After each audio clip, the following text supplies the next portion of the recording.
Hi, and welcome everyone to this week's Pulse Social podcast. Today I have with myself, Michael is the founder and chairman of trustees at Rackets Cubed. Hi, Michael. Can you tell me a little about Rackets Cubed? Sure, and thank you for offering to interview me. Rackets Cubed is a charity that we founded in 2016 and is based upon some US charities that we had come across. And basically what we do is we work with primary schools in areas of high disadvantage. That's typically the lowest 10% income perspective.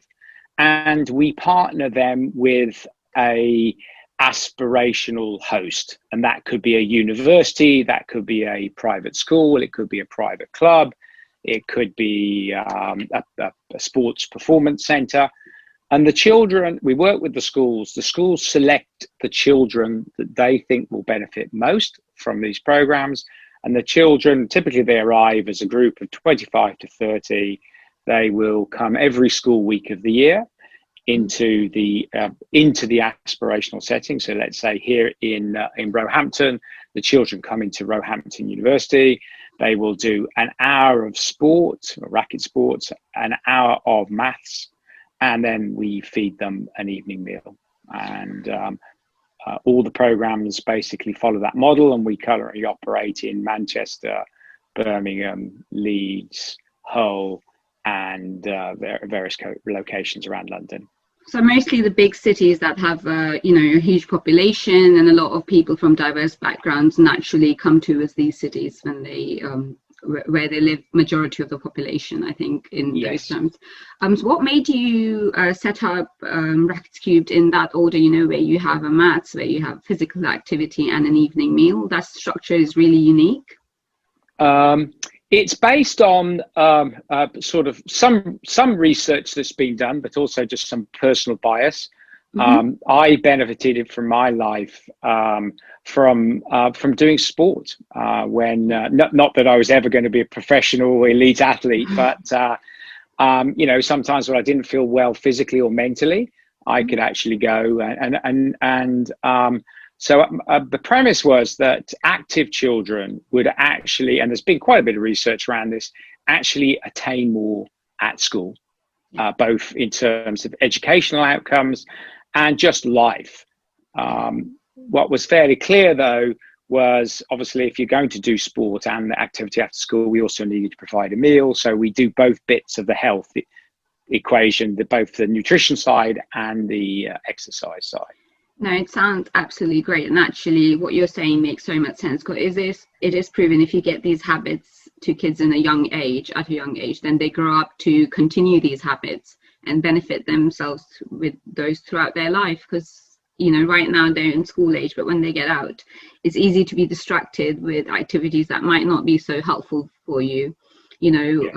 Some people can go into things like drugs or partying or alcohol, but if you have a weekly sports activity that you're a member of, that you go to, that takes you away, and you have a lower chance of having that negative influence in your life in the future.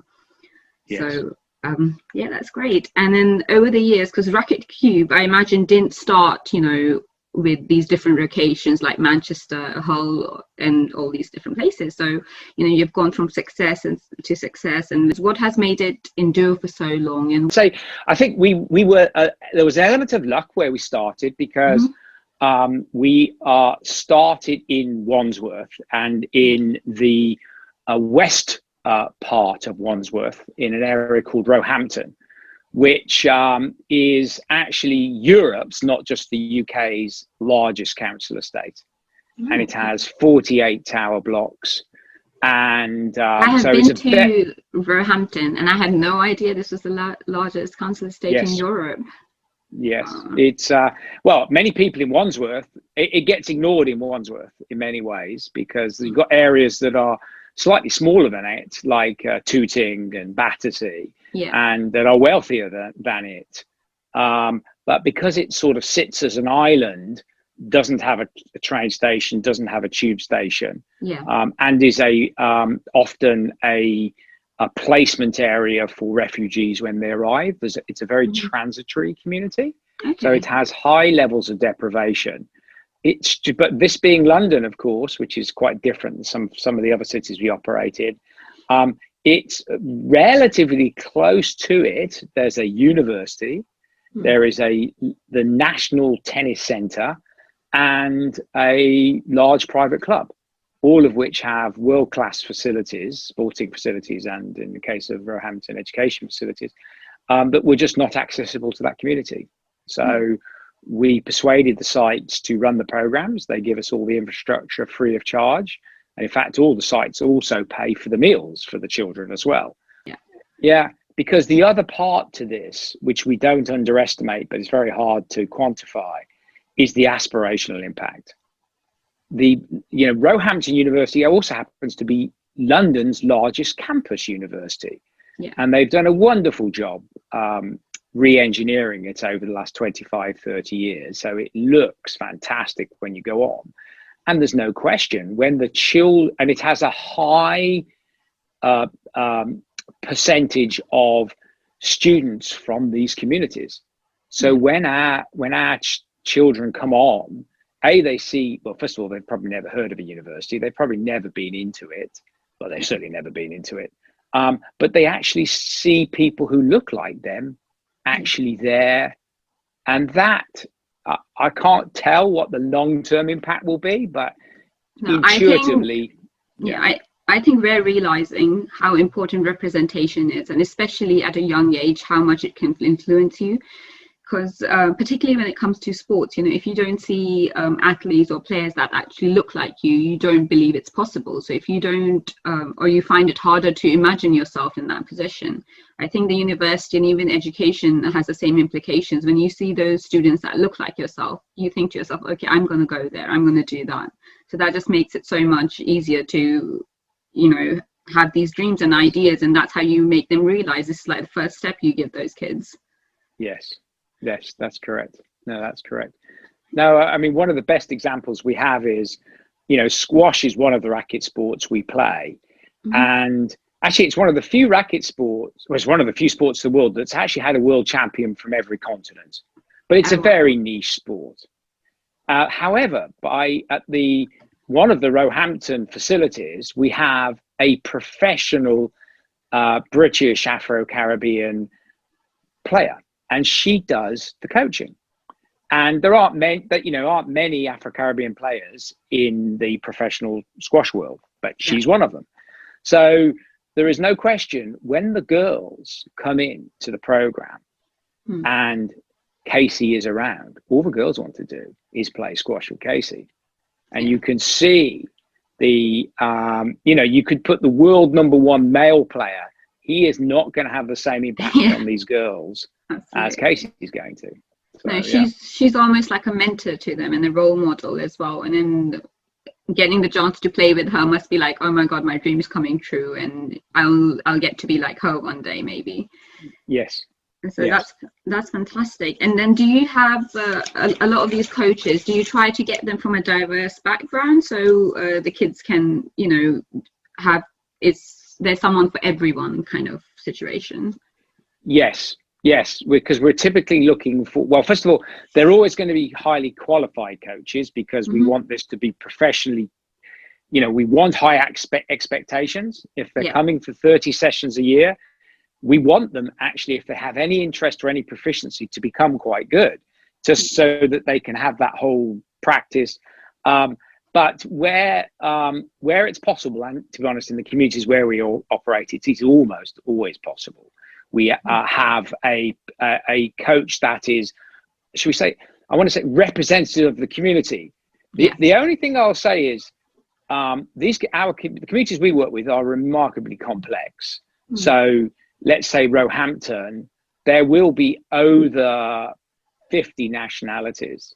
Oh, wow. That is very, very diverse. But so, yeah, in a way, they all do come from a common background, or not even a common background, but because no one wants to be a refugee, no one wants to leave their home country. It's always so these situations do tend to unite these people in terms that they understand what the other's going through, or in the 50 nationalities, they can be a strong group together just based on that background. Yes. So that's nice. What ages, so I know you said primary school, but what ages specifically do they start and lead all the way up to? We we run programs from for years 3 through 6, so 7 to 11. The sweet spot is probably years 4 and 5, so the sort of 9 to 8, 9, 10 type of age group. But I would say younger, there is no question, we are observing relatively significant social conditioning has happened by the age of 7. Yeah.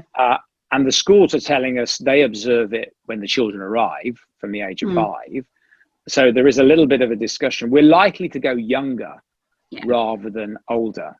I recently had a discussion with somebody who runs a sports center in Dubai, and he started football with kids starting from the age of 2. And then when we were having this discussion, I ended up almost learning that it's not about the sport; it's about the discipline you end up teaching the kids and the communication skills. So I feel like with the younger group, that's something Racket Cubes would consider would be the same goal. It's not about the squash, we're not expecting It's just about, getting to know yourself and having that confidence and interest in sports from a young age. And even, year 3, that's amazing, because that's the age you want to get them basically and keep sports lifelong from then if the interest is there. And when they play, is it more competitive or is it more fun-based with Rackets Cubed? Well, it's all meant to be fun-based, but it is interesting. The children are naturally competitive. So... we don't have them playing matches against each other, but I mean, a classic example was when they first, let's say squash, none of them will have ever played squash. None of them will have ever played squash or tennis before, but they've probably never even heard of squash.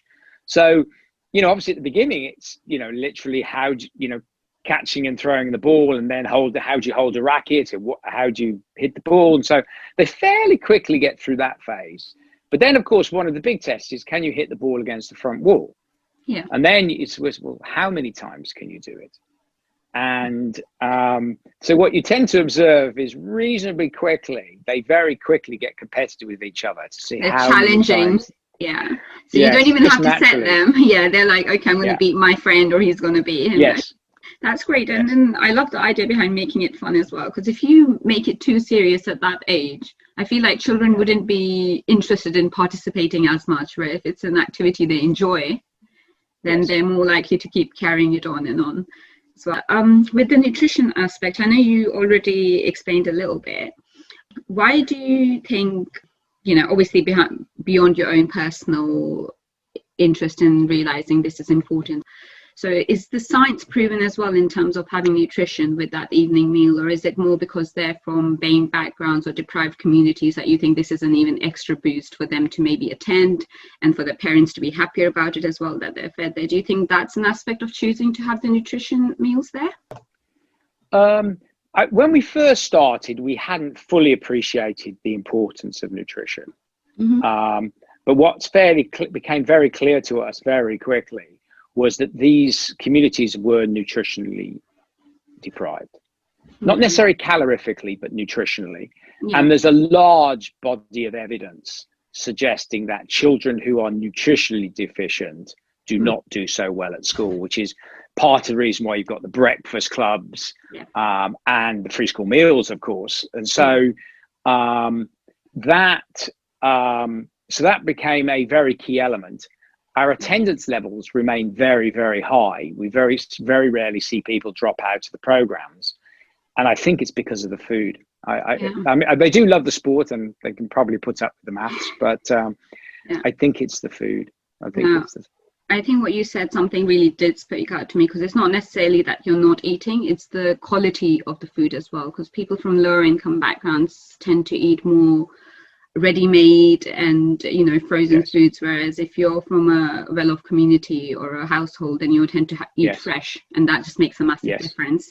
So that's great that you even considered the quality of the food they're eating and not just being fed. So I know COVID-19 has affected pretty much all of London and all of the world really badly and impacted different parts of it. what has it done so far? What's the result with the Rackets Cubed? You know, how has it been affected? Well, it's made us extremely busy because of the level of food deprivation that existed. We were going to run a pilot at just after Easter in Wandsworth, where we were going to provide enhanced, food to go back with the program children to the families. Because obviously we were only providing one meal a week, and obviously there are other siblings usually, and obviously there are other meals. So when COVID hit, we'd done quite a bit of work around with the food providers like Fair Share and Magic Breakfast and social services. So when COVID hit, the head teacher said, "Look, Michael, I think I've got a food problem. I don't know how big it is, but and so I said, well, yes, let's try." And she said, could we launch the pilot anyway, even though obviously all the programs and well, actually none of our schools shut across the country because of the level of vulnerable children in the communities. But obviously, instead of having say 400 or 500 children in, they'd have 40. But what happened was the head teacher sent out a sort of clarion message to the families on Friday afternoon. She doesn't normally get much response, to be honest. Okay. By Monday morning, she had 60 families saying we need help.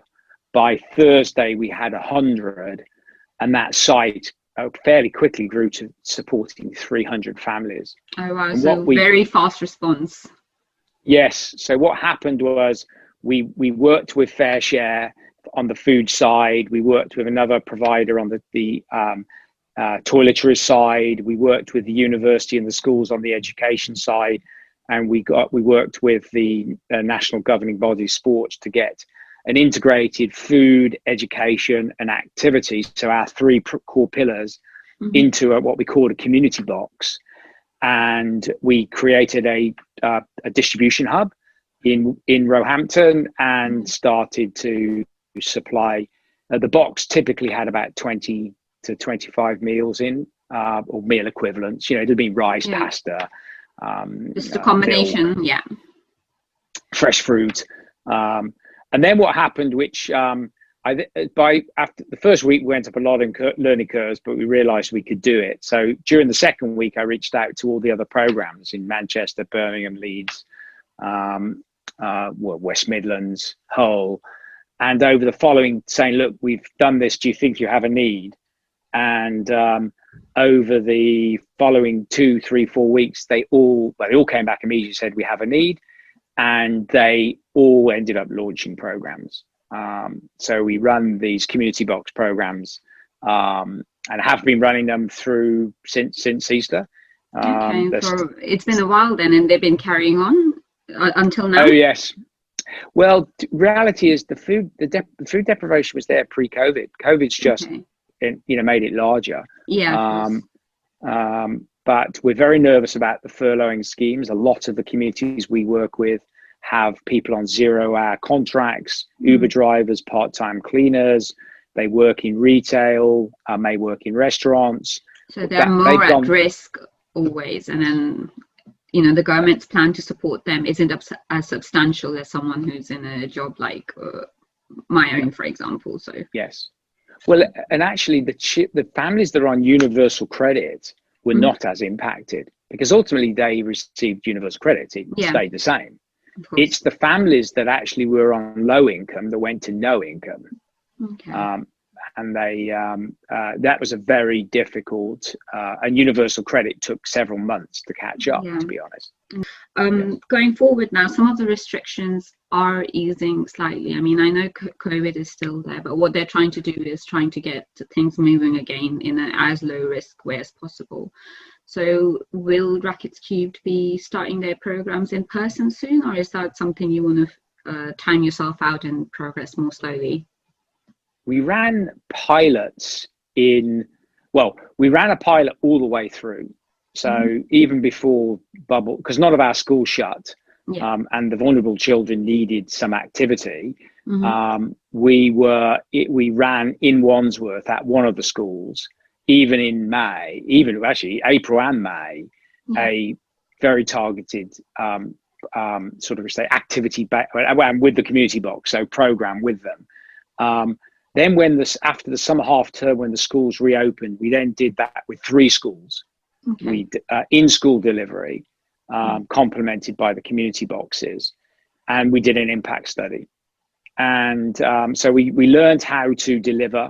The nice thing with most of the racket sports, like tennis, table tennis, badminton, they're naturally socially distanced. Yeah, you just need to clean the equipment, the rackets. Yeah, exactly. You need procedures for your hands, equipment, but all the sanitizer stuff we provided, and in fairness, the schools has as well. So, so we got confident about that. So we're now talking to all our schools about doing that in school. Nobody's got an appetite yet for out of school, but in school this term. And in fact, next week we start our first 2 in Wandsworth, and then I think Hull, Birmingham, West Mids and Manchester will come on over the following.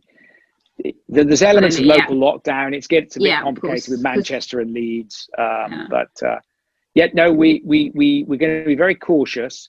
But all the schools want to do it, and we're quite keen to do it. So and actually, that's the plan. Yeah, and what's so great about it is, like you said, rackets is already a socially distanced sport, and that's easier for the kids, because I read some research somewhere where it's easier for them to do sports already social distance rather than learn a new way of playing a game that they used to, standing next to their friends or talking to them.